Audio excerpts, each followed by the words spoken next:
오늘은 이 남유다의 9번째 왕인 아마샤에 대한 이야기입니다. 이 아마샤의 뜻은 하나님이 강하시다 혹은 여호와는 나의 힘이다 라는 의미를 가지고 있습니다. 그가 왕위에 오를 때 나이가 25세고 예루살렘에서 29년간 다스렸다. 이 아마샤에 대한 하나님의 평가가 나와 있는데 2절 말씀입니다.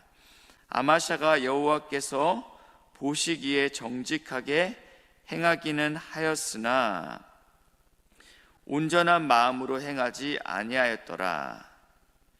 그의 인생의 전반기는 하나님 앞에서 살아내기 위하여 순종함으로 살아냈지만 그것이 끝까지 가지 않았다. 끝에는 결국은 그의 아비와 함께 동일한 죽음을 맞게 된다라고 지금 오늘 성경에서 미리 이야기하고 있습니다. 그는 어떠함으로 하나님 앞에서 정직하게 행했는지 3절에 드러나는데요.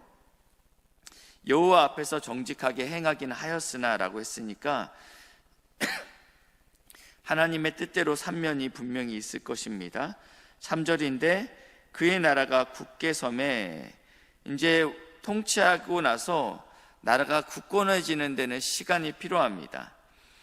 이 아마샤에게 왕권이 강화되는 시간이 필요했다라는 것입니다.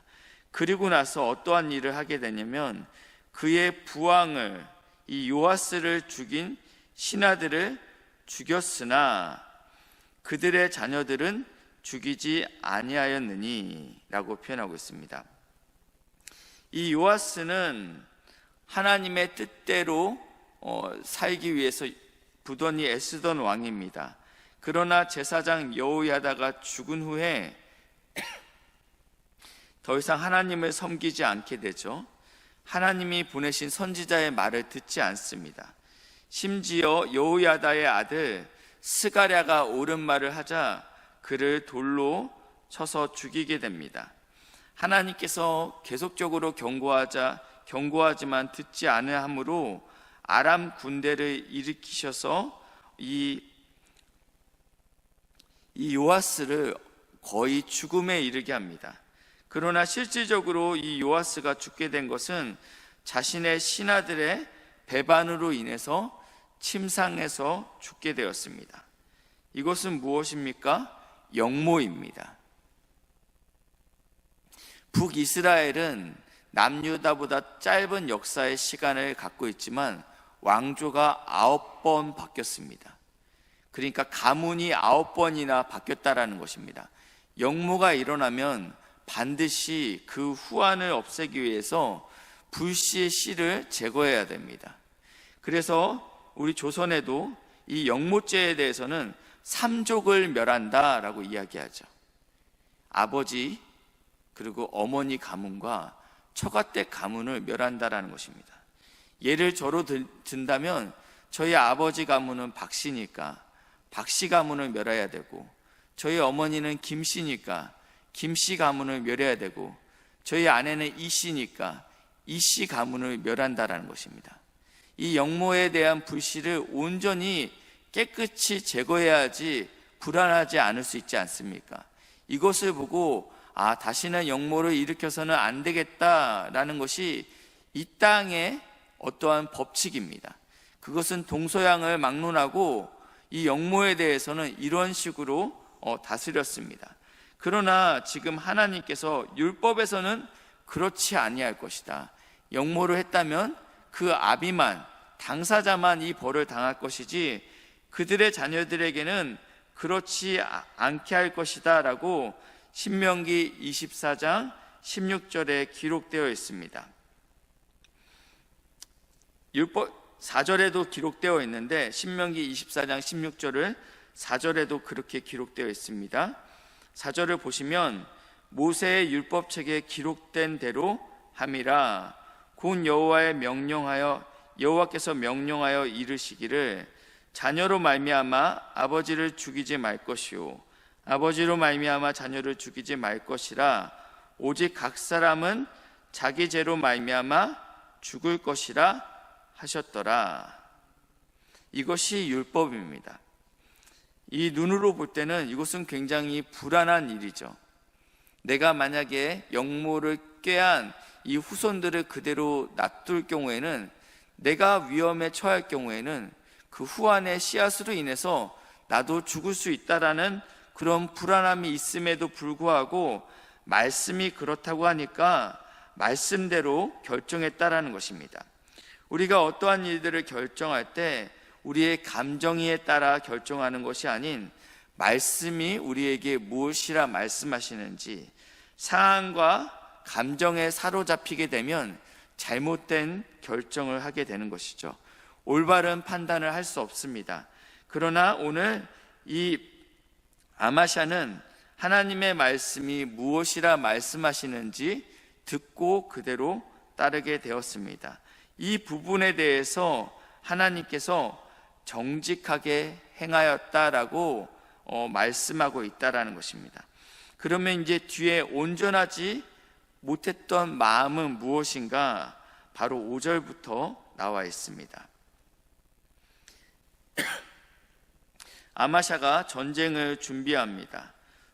군사를 30만 명을 모으게 되는데 이 인원이 작다라고 여겨졌던 것 같습니다. 그러나 하나님의 전쟁은 규모와 상관없음을 우리가 어제 말씀을 통하여 보게 되었습니다. 군대가 작음에도 불구하고 하나님이 떠나버리자, 하나님이 놓아버리자 적군이 이기는 모습들을 보았습니다. 그러나 아마샤는 이미 30만 명의 군대를 모았지만 이것이 불안했습니다. 그래서 하지 말아야 될 행동을 하게 되는데 6절 말씀입니다. 또 은 100달란트로 이스라엘 나라에서 큰 용사 10만 명의 용병을 고용하였다라고 합니다. 이미 30만의 대군이 있지만 내가 이 전쟁을 치름에 있어서 인원이 부족하다 느껴서 북이스라엘에서 100달란트를 주고 용병을 고용했다라는 것입니다. 그러나 하나님께서 이것을 기뻐하지 아니하십니다라고 선지자를 통하여 말씀하십니다. 하나님께서 그러면서 8절 하반절을 보시니까요, 하나님은 어떠한 분이시냐? 능히 돕기도 하시고 능히 패하게도 하시는 분이십니다. 전쟁의 승패는 하나님께 있습니다 라고 말씀합니다. 그러자 이 아마샤가 하나님의 사람에게 이렇게 질문합니다. 내가 이미 100달란트를 성금으로 지불했습니다. 무슨 말씀이냐면 이건 받을 수 없다라는 거예요. 이 100달란트를 그냥 날리겠습니까?